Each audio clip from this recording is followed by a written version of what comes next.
Olá, boa tarde. Bem-vindo a mais uma live do Crefito 2.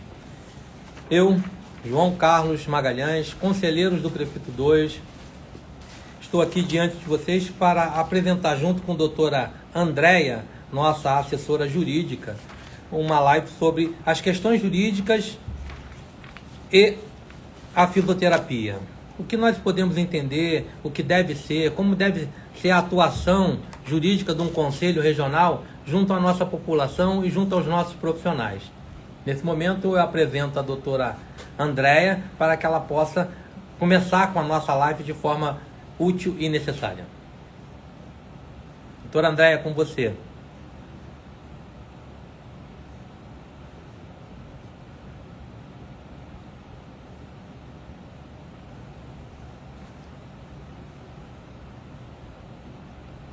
Deve estar havendo algum problema de conexão no momento.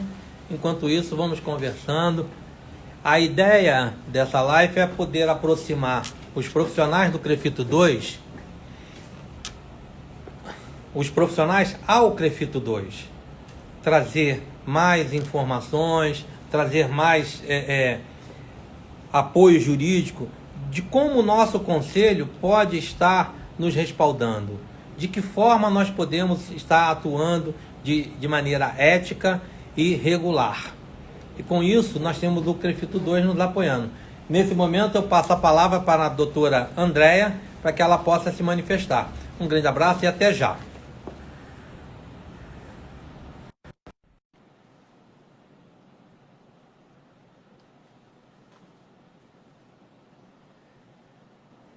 Olá, Andréia, seja bem-vinda. Tudo bem, doutor João? Obrigada pelo convite. Entrei um pouquinho atrasada, então eu não ouvi o que o senhor falou anterior. Eu apresentei apenas o nosso bloco, apresentei o que nós vamos fazer e agora eu gostaria que a doutora se apresentasse para que os nossos colegas pudessem contemplar um pouco da sua história, um pouco da sua expertise. Então, eu sou fisioterapeuta, né? Sou graduada pela extinta Universidade Gama Filho, né? Me formei há alguns anos atrás, no ano de 2000. Fiz curso de pós-graduação na área de traumato-ortopedia, né? Fiz uma formação em RPG, atuei alguns anos como docente nas disciplinas de traumato-ortopedia, de fisioterapia aplicada à traumato-ortopedia, na Universidade, na Plínio Leite, em Niterói, né? E na Unifes, em Teresópolis.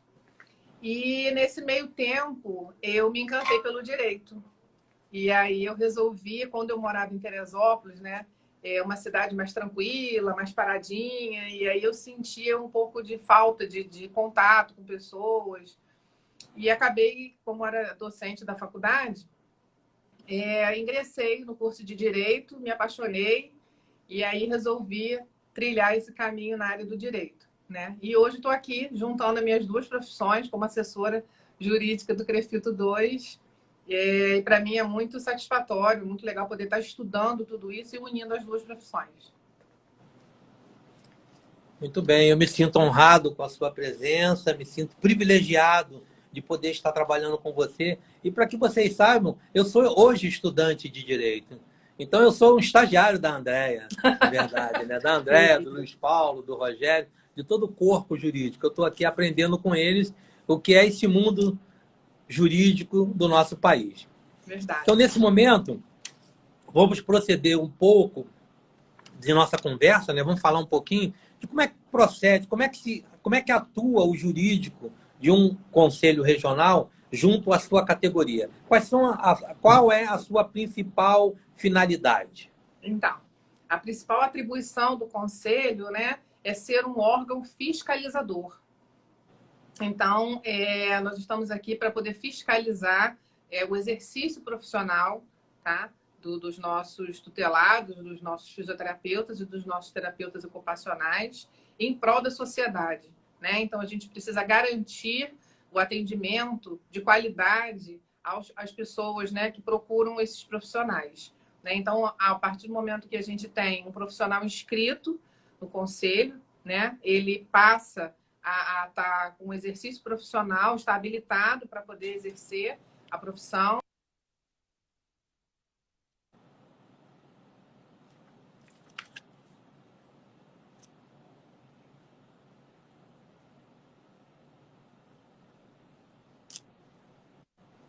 Voltei?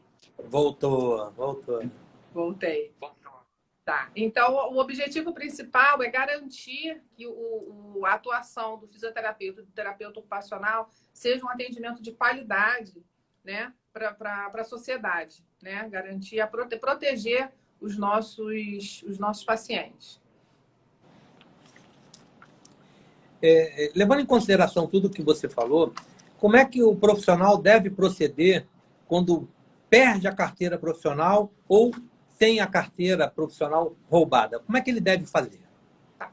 Então, vamos lá. Primeira coisa que a gente precisa falar, vamos dar uma pinceladinha aqui em umas coisas que a gente tem nas nossas resoluções na 424 e na 425, né?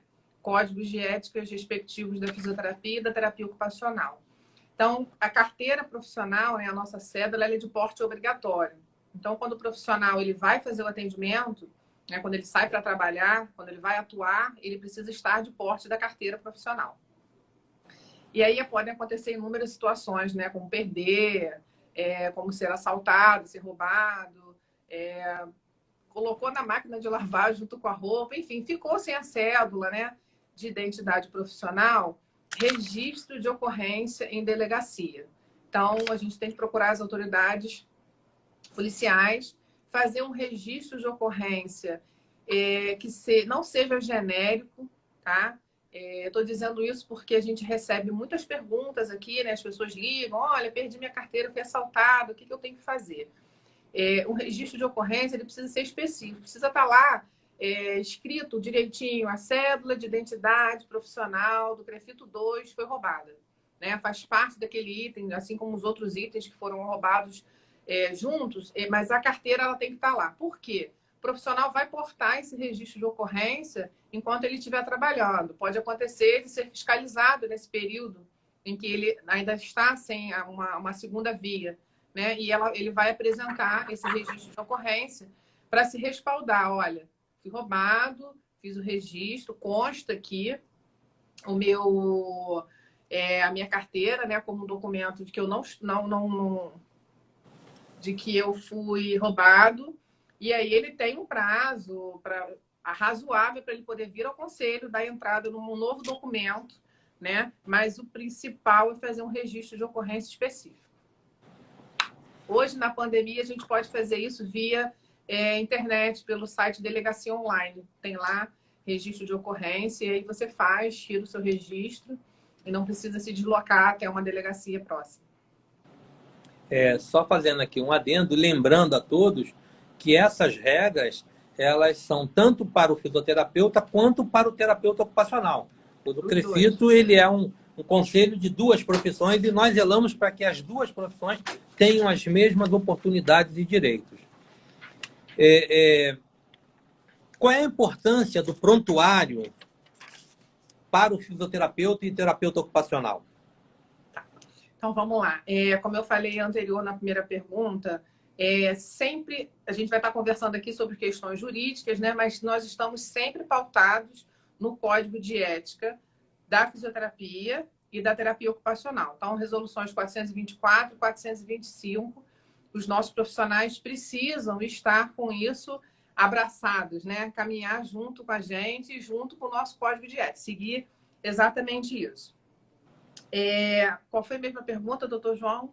Qual a importância do prontuário para os nossos profissionais?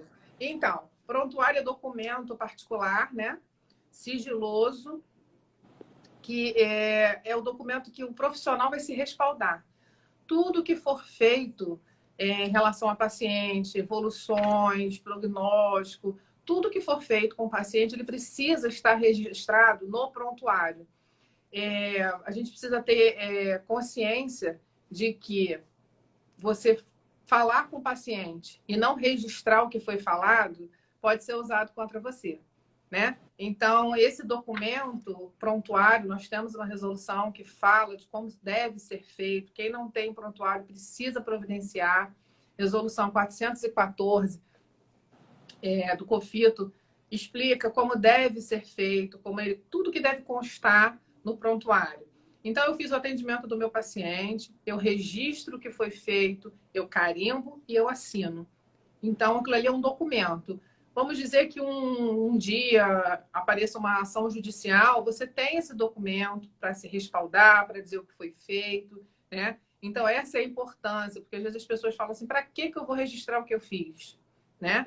Essa é a importância do prontuário. Uma observação que a gente precisa fazer, que eu recebo algumas dúvidas aqui, as pessoas ligam, os pacientes, os profissionais que trabalham com atendimento em domicílio, eu estou fazendo esse movimento aqui porque está sumindo a imagem. O prontuário, ele não vai para casa, né, com o profissional. O prontuário, quando o atendimento é feito em domicílio, ele fica com o paciente. O profissional relata tudo o que foi feito, carimba, assina, tira uma cópia e leva. Mas o prontuário permanece na casa do paciente, tá? Então, às vezes, as pessoas falam por aí, eu atendi, eu carrego uma pastinha com todos os meus prontuários. Não carregue. O prontuário fica na casa do paciente. Hoje em dia a gente tem a tecnologia, né, que a gente pode escanear, a gente pode fotografar o prontuário, e esse prontuário fica com o paciente e você leva a cópia. Uma outra coisa que é todos os documentos que você usar, né, que você precisar anexar do paciente, você vai anexar nesse prontuário. Uma coisa que a gente estava falando aqui em relação a se respaldar, né, com os atendimentos, chama-se termo de consentimento. Então, se você fez um termo de consentimento para o seu paciente, para falar sobre algum tipo de técnica que vai ser realizada, e ele autorizou, anexa no seu prontuário. Então, tudo que for relativo ao atendimento desse paciente tem que estar relatado e resguardado no seu prontuário. Expliquei, doutor? É exatamente isso. Além disso, a questão do prontuário é importante também lembrar aos colegas que é extremamente importante que façamos a prescrição do nosso atendimento. E não é só prescrever verbalmente, nós precisamos escrever essa prescrição, passar isso para um receituário nosso, prescrevendo as nossas ações, porque isso garante a nossa defesa posteriormente, caso haja qualquer dúvida ou que venha a acontecer uma judicialização. Ainda levando em consideração esse tema, nós podemos aqui perguntar qual é a importância do registro do consultório, principalmente quando se tem sublocação. Porque, às vezes, há uma confusão. Mas o consultório já é registrado, eu estou indo lá trabalhar, eu preciso também registrar, eu só estou sublocando. É importante que se faça isso? Então, a gente também recebe muitos questionamentos a respeito disso. Então, se eu vou trabalhar em um consultório ou numa clínica, vou sublocar um espaço, né? O que eu preciso? Eu preciso de um contrato de sublocação. Quem vai sublocar precisa prestar atenção se o seu contrato de locação permite que esse espaço seja sublocado, tá? Se ele permite a sublocação, você vai fazer um contrato de sublocação para cada pessoa que for sublocar esse espaço. Então, eu tenho um espaço, eu tenho 5 espaços, dentro desse local, eu tenho 5 consultórios dentro da minha clínica, eu quero sublocar esse espaço. Perfeito. Posso? Pode. Fazendo contrato de sublocação para cada profissional que for sublocar, tá? Cada profissional precisa ir à prefeitura tirar um alvará de funcionamento com esse endereço. E aí as pessoas perguntam, poxa, mas no mesmo endereço? Eu vou tirar um alvará, 5 pessoas, 6 pessoas no mesmo endereço? Sim. Todos vão precisar tirar alvará de localização no endereço específico, tá? Vão ter que pagar imposto sobre serviços, né, ISS, e fazer registro desse consultório no CREFITO 2. Então, de posse desses documentos, do seu contrato de sublocação, do seu alvará de localização, você vai dar entrada no CREFITO e vai registrar. Poxa, mas esse consultório já é registrado pela pessoa que está me sublocando, né? Mas está registrado no nome dele, né? Para que ele faça os atendimentos. Você precisa se respaldar, fazer o registro de consultório no CREFITO, com seu contrato de sublocação, com seu alvará de localização, e mesmo que todos tenham o mesmo endereço. Exatamente por isso precisa ser feito. Então, cada um tem que ter o seu registro de consultório especificamente. Bom, é importante falar sobre isso, né? Porque nós vivemos aqui na prática muitos questionamentos, principalmente no tocante à sublocação. As pessoas ainda não conseguem entender a importância de respaldar contratualmente a sublocação. Levando em consideração a questão da sublocação, o que nós podemos falar a respeito da responsabilidade técnica? Porque se eu subloco um espaço, ele já tem lá o seu responsável. Então, quando eu subloco, eu também tenho que ter um novo responsável? Como é que funciona isso? Então, na sublocação, o responsável técnico é aquele profissional, né, indicado por aquele serviço, né, que vai se responsabilizar por tudo que acontece ali, vamos dizer assim, em geral, né? Ele é o responsável por tudo que acontece lá. O que ele precisa saber? Ele precisa saber que a responsabilidade dele é grande, né? Tudo que acontece, né, vamos dizer assim, de errado, vai recair sobre o responsável técnico. Se você sublocou esse espaço, o responsável técnico, na hora que você fizer o registro no CREFITO 2, você vai designar a sua responsabilidade técnica. Então, aquele espaço que você vai ter de atendimento, né, a responsabilidade é sua. O dono da clínica vai fazer o seu atendimento, né? Quem é o responsável da clínica? Ele vai fazer essa designação quando ele faz o registro no conselho. Então, aí ele vai designar um responsável técnico.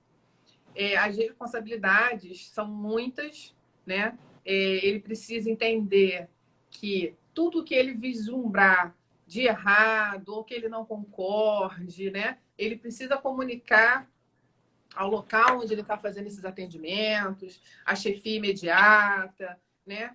Para que isso seja resolvido. Não foi resolvido? Comunica ao CREFITO. Nós temos a fiscalização exatamente para isso. Comunica, o CREFITO vai tomar as providências que sejam cabíveis para poder auxiliar esse serviço.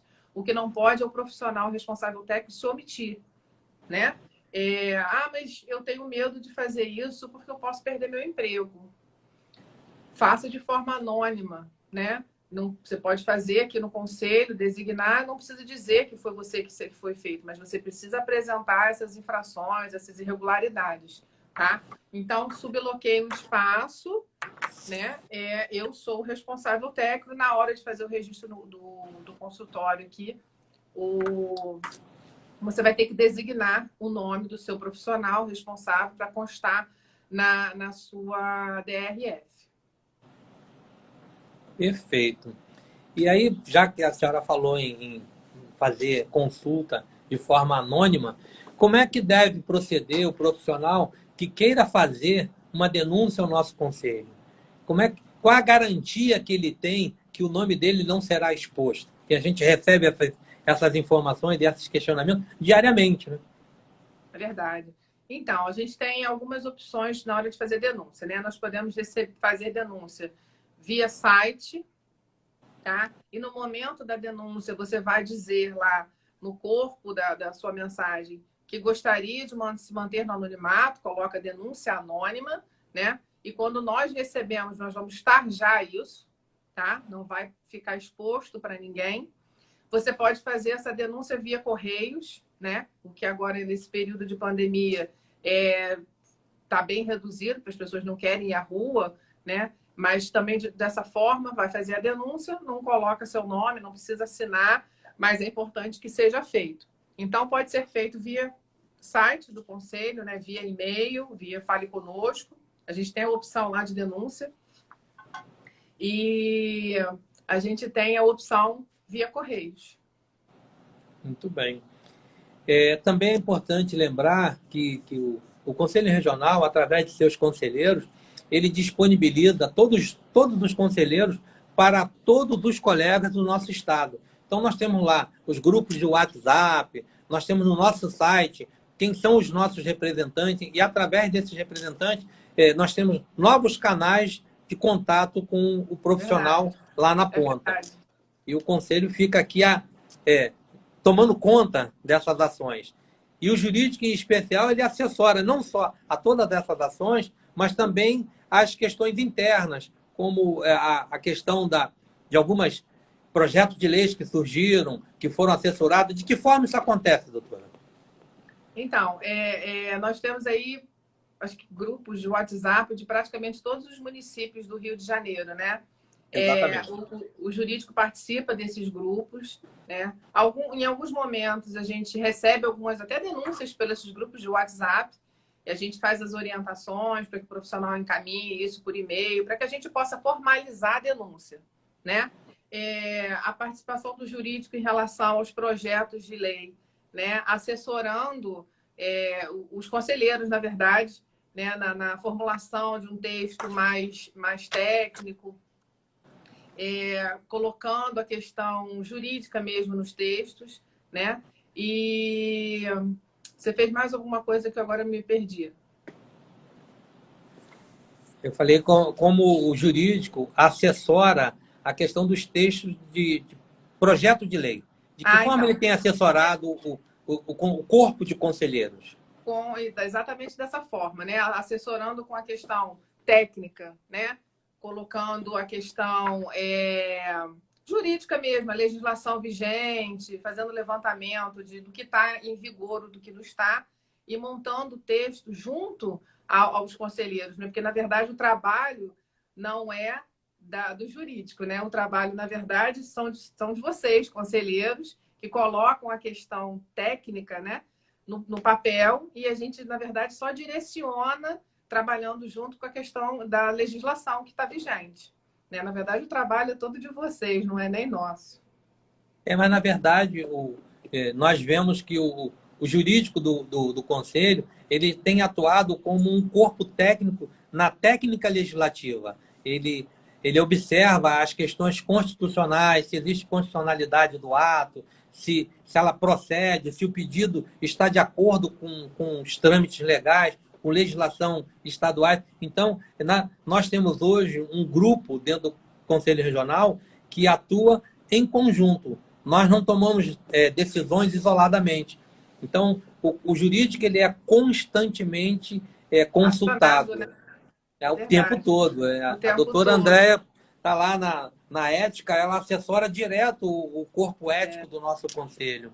A gente faz muito ofício, né, doutor João? O doutor João solicita muito ofício, locais que a gente tem com piso salarial abaixo, né, com o salário abaixo do piso, e a gente tem feito muito ofício comunicando às secretarias municipais a respeito dessas irregularidades, quantidade de profissionais, o quantitativo, né, de profissionais que não respeitam a legislação, pessoal, que não observam, por exemplo, a RDC7, né, o quantitativo de 10 leitos para um fisioterapeuta. A gente tem feito muito ofício. O doutor João é um dos que mais solicitam.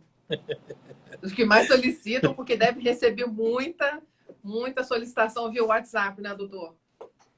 É verdade, mas esse corpo de conselheiros, essa nova gestão, na verdade, ela tem sofrido, não sofrido, né, mas tem recebido uma quantidade muito grande de solicitações, até em prol do que está acontecendo no mundo e no país. A questão da pandemia, que foi uma realidade nova para todos nós, nos obrigou a atuarmos constantemente, 24 horas, efetivamente. Então, o que a doutora Andréia falou é uma realidade. Às vezes, domingo à noite, eu recebo uma informação e domingo à noite eu mando um zap para ela pedindo para que ela faça solicitando que ela faça um ofício, e no dia seguinte a gente senta para conversar. E a gente até observa que eu converso muito no jurídico com o doutor Luiz Paulo, com o doutor Rogério, com a doutora André, a gente conversa muito, e a gente até entende que tem coisa que não é da competência do conselho, como, por exemplo, falar sobre salário, discutir a questão trabalhista. Mas o conselho, em momento algum, ele se furta de fazer qualquer ação. E aí a gente aciona imediatamente o jurídico. O jurídico tem nos dado um respaldo muito grande no tocante a essas questões. Ontem mesmo nós recebemos uma notícia de um edital que está acontecendo num determinado município, e nós acionamos o jurídico. Ele imediatamente ele fez um ofício notificando aquela Secretaria de Saúde, aquele gestor municipal, para que ele fizesse a adaptação necessária. E caso o município não corresponda às nossas solicitações, nós aí tomamos as medidas cabíveis. A senhora poderia me explicar como é que funciona esse trâmite, essa relação entre nós? Claro. Então, assim, a gente recebe, sim, a gente recebe notícias, né? Normalmente o jurídico ele é provocado, né? Ele não trabalha, a gente não funciona de ofício, né? Nós somos provocados. Então, nós temos aqui o doutor Luiz Paulo, que é o nosso procurador-geral, eu, né, doutora Andréa Matos, faço parte do jurídico, doutor Rogério e a doutora Raquel. E quando a gente recebe essas demandas, né, sejam elas relativas a piso salarial, quantitativo de profissionais. A gente tem recebido agora, doutor, algumas relativas à fisioterapia e terapia ocupacional, assistentes, profissionais que são assistentes, né? Alguns locais que proíbem a entrada desses profissionais, né? No momento de alguma assessoria a algum paciente. Então, a gente tem feito alguns documentos relacionados a isso, a diretoria a gestão, né? Dos hospitais especificamente, dizendo que existe a figura do profissional assistente, do fisioterapeuta e do terapeuta ocupacional, e que isso deveria ser abraçado por essa entidade. Nós não podemos obrigar, óbvio, né, em meio a isso tudo, que o local permita a entrada, mas a gente faz a nossa parte de mostrar para esse gestor que existe a figura desse profissional, que é importante, porque assim como você tem um médico assistente, você também tem na nossa classe profissional os profissionais que são assistentes. Então, a gente tem feito alguns documentos também relativos a isso. Quando a gente recebe essas demandas, nós vamos verificar a legislação vigente, né? Então, ou são editais, ou são a própria legislação que a gente tem vigente da fisioterapia e da terapia ocupacional, né? E aí a gente formula um documento oficial, né?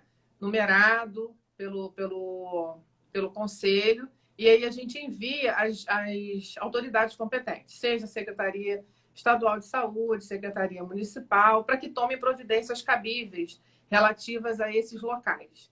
Caso não sejam, a gente não obtenha resposta, a gente faz um encaminhamento para o Ministério Público, né, para que essa demanda seja resolvida por eles, né, porque aí foge um pouco da nossa alçada, né, a gente fiscaliza, a gente notifica e a gente aguarda que esses locais tomem as providências cabíveis para que se adequem na legislação vigente. Caso isso não aconteça, a gente encaminha isso ao Ministério Público, ou caso seja algo mais grave, a gente encaminha para a delegacia de polícia, enfim, autoridade que seja competente para que tome a providência cabível.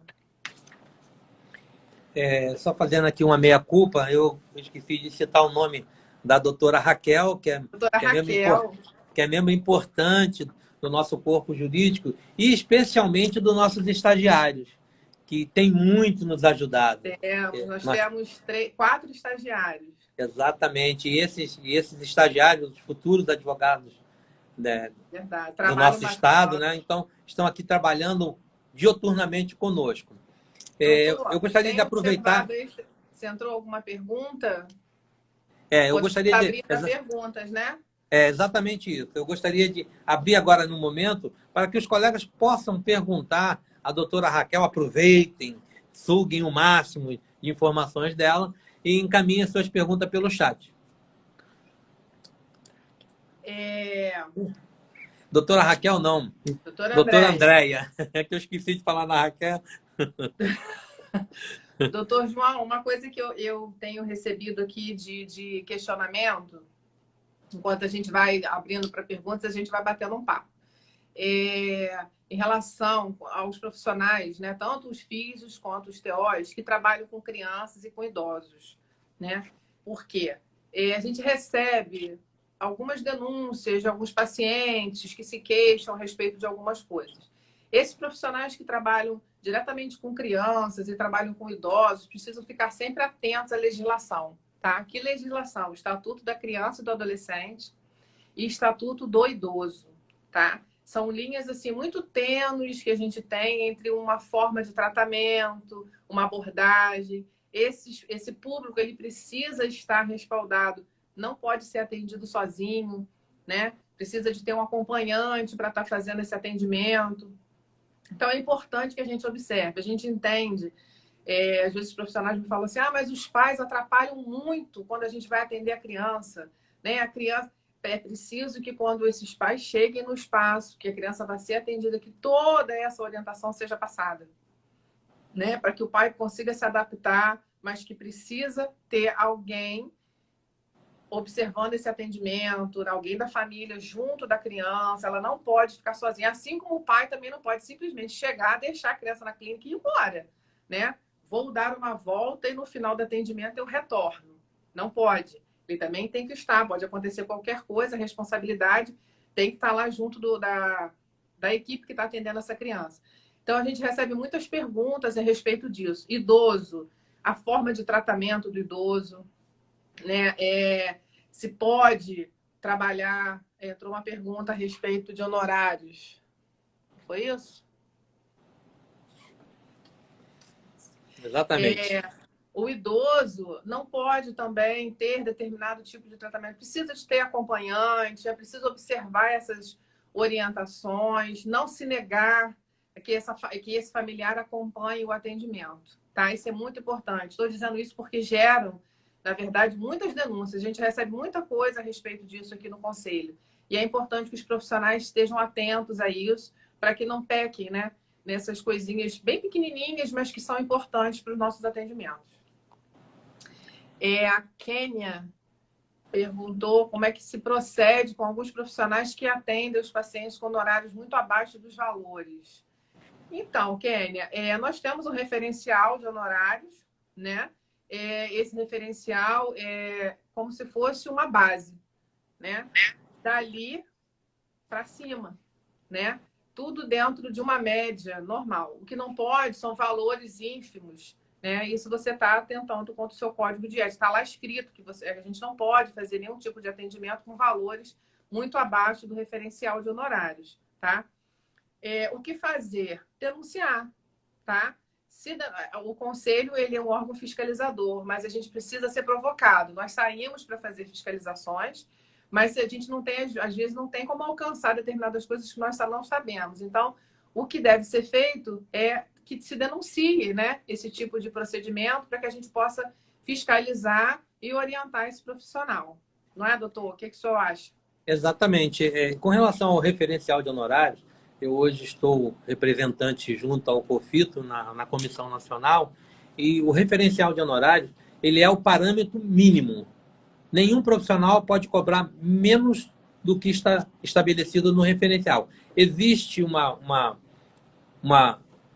alternativa que o próprio referencial determina que nós podemos dar um desconto, vamos chamar de desconto ou diminuição do valor, em torno de 20%. Você pode cobrar, no mínimo, 20% a menos do que o referencial determina. É lógico que isso eu vejo que é uma situação muito complexa a nível nacional, principalmente em termos de valoração profissional, mas é o referencial. E qualquer atitude diferente dessa é infração do Código de Ética.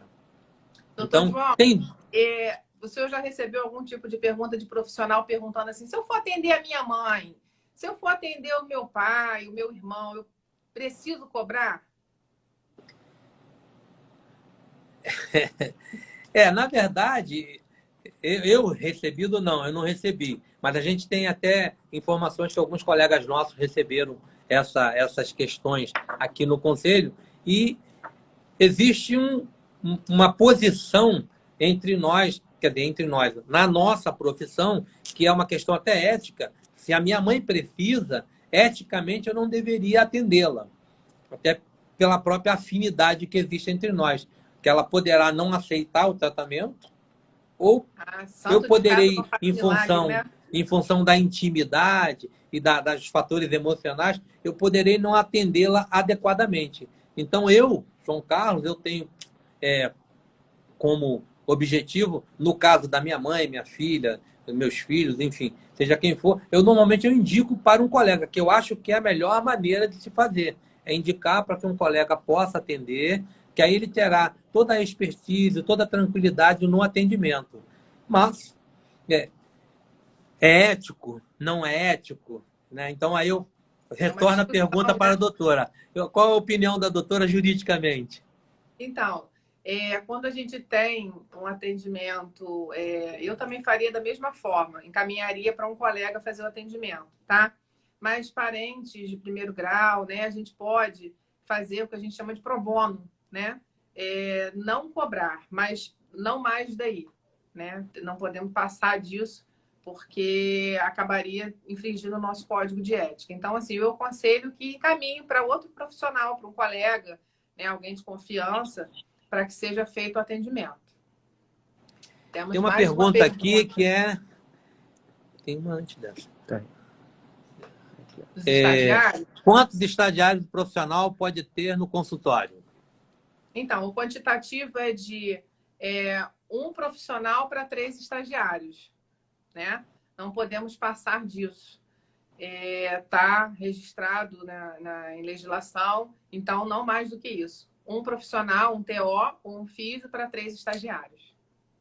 Tem uma outra pergunta aqui. Por que o prontuário fica com o paciente quando o atendimento é no domicílio? Não é perigoso o paciente perder esse prontuário? Então, isso está na legislação, tá? Resolução COFITO 414 é orientação. Esse prontuário fica com o paciente precisa ser orientado de que isso é um documento, né? De que ele não pode perder.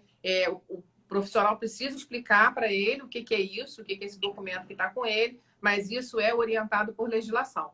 E o fisioterapeuta ou o terapeuta ocupacional xerocam ou tiram foto ou escaneiam e levam com ele. Tá bom, doutora? Não dá para eu ler o nome.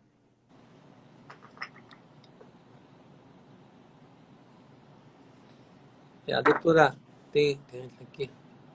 A doutora Dani, ela fala, na verdade, os honorários deveriam ser padrão. Na verdade, ele é padrão.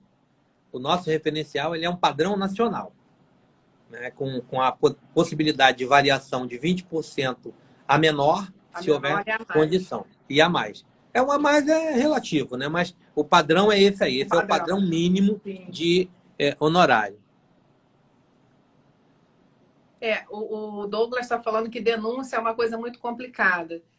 Na verdade, é complicado para quem é um profissional. Às vezes tem pessoas que me perguntam, eu falo, se você souber de irregularidade, denuncia.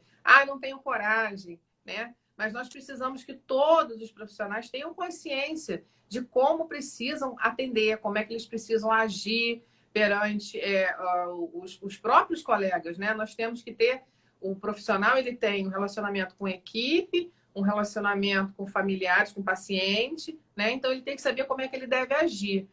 E a gente precisa, na verdade, fazer essas denúncias sim, porque a gente possa explicar, de repente esse profissional não está bem direcionado, né? A gente precisa explicar para que a gente possa fazer crescer a nossa profissão. Tem uma outra pergunta aqui da doutora Elaine. Foi estabelecido honorários para o teleatendimento? Eu vou até começar respondendo essa pergunta, então, doutora. Que o teleatendimento, nós até fizemos uma live sobre esse tema também. Na verdade, como foi uma proposta nova no Brasil, o teleatendimento, e ele não tem um pré-acordo realizado, porque todos os acordos realizados antes da pandemia eram atendimentos presenciais, inclusive tanto para a operadora de plano de saúde como para o serviço público, tudo era presencial. E o teleatendimento foi assim uma coisa emergencial que surgiu.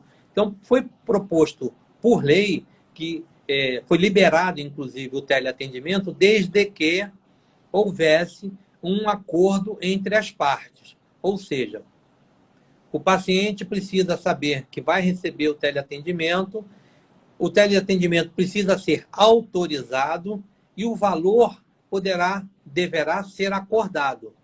O nosso conselho, o Conselho Federal, inclusive, ele colocou a possibilidade de realizar teleatendimento sem cobrança, ou seja, gratuito. Mas isso é uma decisão profissional. E todo teleatendimento ele não tem um valor fixo, ele não tem um valor determinado, até porque não havia previsão antes nos procedimentos de honorários. Então, esses acordos, principalmente quando se fala de plano de saúde ou atendimentos particulares, eles precisam ser previamente acordados. E as pessoas aceitam ou não, aí faz o atendimento pelas plataformas necessárias. Lembrei de uma coisa que a gente conversou hoje, doutor, eu acho que é importante a gente colocar para os nossos profissionais. Tem algumas perguntas a respeito, assim, quando você explica ao seu paciente qual é a sua função como fisioterapeuta ou como terapeuta ocupacional, né? O tratamento dessas profissões são obrigações de meio. Nós não temos um atendimento de obrigação de fim, né? De resultado final, de cura, né? Então, a gente tem que explicar. Isso gera muita confusão, às vezes, na cabeça do paciente, porque ele acha que ele vai fazer aquele atendimento, aquele tratamento, e ele vai ser curado daquela patologia. Tudo isso tem que ser explicado. Por quê? Nós trabalhamos com obrigação de meio, né? Nós temos que trabalhar com diligência, com prudência, né? Para atingir uma funcionalidade, né? Uma atividade mais funcional possível para o paciente, tá? E aí, se você não explica para o paciente, ele acha que ele vai se curar. E não é por aí. Então, a gente recebe, às vezes, denúncias de pacientes dizendo que o fulano, o profissional X, ele me prometeu que eu ia ficar curado disso, né? Então, assim, como profissional, todo mundo tem o seu conhecimento técnico, você recebeu todo o seu conhecimento na sua graduação, no caso da sua pós-graduação, tem capacidade de explicar para o paciente, na verdade, como é que vai ser feito o atendimento, qual é o objetivo, né? Qual é o prognóstico que a gente vai ter, tá? Então, não esqueçam disso nunca, porque isso gera, na verdade, questões judiciais, até pacientes solicitando dano moral, que não é nossa função falar sobre isso aqui, mas acontece muito. Então, a gente precisa explicar para o paciente que a obrigação das duas profissões é uma obrigação de meio, não é uma obrigação de fim. O doutor Douglas, ele diz que denúncia é uma coisa muito complicada. Isso. Deveríamos começar pelos planos de saúde, pelas clínicas, com diversos estagiários e por aí vai. Na verdade, eu não acho a denúncia uma coisa complicada. Eu acho a denúncia uma coisa muito simples. É entrar no site, mandar um e-mail, enfim, é denunciar. As ações que deverão ser tomadas que são complicadas, porque depende do que vai ser denunciado. Porque toda denúncia ela precisa estar galgada numa possibilidade real. Eu não posso pensar ou achar. Eu tenho que ter certeza. Aí denuncie. E o conselho, dentro da sua competência, com o seu apoio jurídico, tomará as medidas necessárias. A doutora Kênia, ela faz uma pergunta em relação à denúncia. Porque isso vai de cada profissional. Eu respeito muito os colegas também, mas trabalho em outros municípios do estado do Rio de Janeiro, onde isso não é respeitado e a profissão é prostituída. O que a doutora tem a dizer? Então, eu acho que parte de nós, profissionais, é o que a gente acabou de falar, o doutor João acabou de falar, a gente precisa denunciar esse tipo de postura para que a gente possa, na verdade, dar orientações a esses profissionais para que isso não aconteça, tá? Esse profissional que faz esse tipo de atendimento muito abaixo do referencial, ele precisa, né, ser orientado, tá? Não digo que ele vai ser penalizado, mas ele precisa ser orientado a não proceder dessa forma. Então, se a gente não recebe, na verdade, essas denúncias, a gente não tem como saber, né? E a gente recebe não só de profissionais para profissionais, não. A gente recebe de pacientes, a gente recebe de terceiros, né, denúncias a esse respeito. Tem uma pergunta para o senhor, doutor. Tem. O teleatendimento, de novo, seguro. Nós temos uma resolução, não tem? Quais as principais etapas jurídicas para um teleatendimento seguro? Achou? Nós temos, inclusive, uma cartilha informando todo o atendimento, como é o passo a passo para o teleatendimento, como deve ser realizado, de que forma deveremos usá-lo, até que ponto eu devo usar ou não. E como o meu tempo agora está encerrado, porque aqui, infelizmente, tempo de mídia é curto, né? E a gente não Senão eles consegue cortam, atender né? exatamente. Então, eu pediria aos colegas que nesse momento, encaminhem as suas perguntas, que nós vamos responder essas perguntas por e-mail a todos os colegas. Eu queria lembrar, gente, o site do Crefito 2, ele tem todas as informações, todas as resoluções, tudo que você precisa obter de informação a respeito, por exemplo, como eu faço o registro de consultório, tá lá no site. Tem o link de serviços, você clica, tudo pode ser feito pelo site.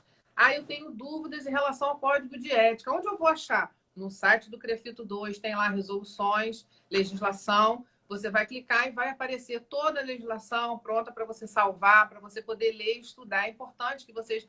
eu sou profissional da área da saúde. Eu não preciso saber legislação. Precisa, são as legislações que norteiam a sua profissão. Então, é preciso que a gente leia isso. Está tudo no site. Teleatendimento tem lá, cartilha, dúvidas sobre denúncias, tem lá como se fazer. O site ele é todo completo, ele tem tudo lá. Tenham dúvidas, podem enviar e-mail, tem o Fale Conosco. Se precisarem falar comigo, podem enviar para o e-mail da Ética, tá? Então, nós estamos sempre à disposição de vocês para poder sanar dúvidas, poder ajudar, né? E nós estamos aqui para fazer uma caminhada juntos.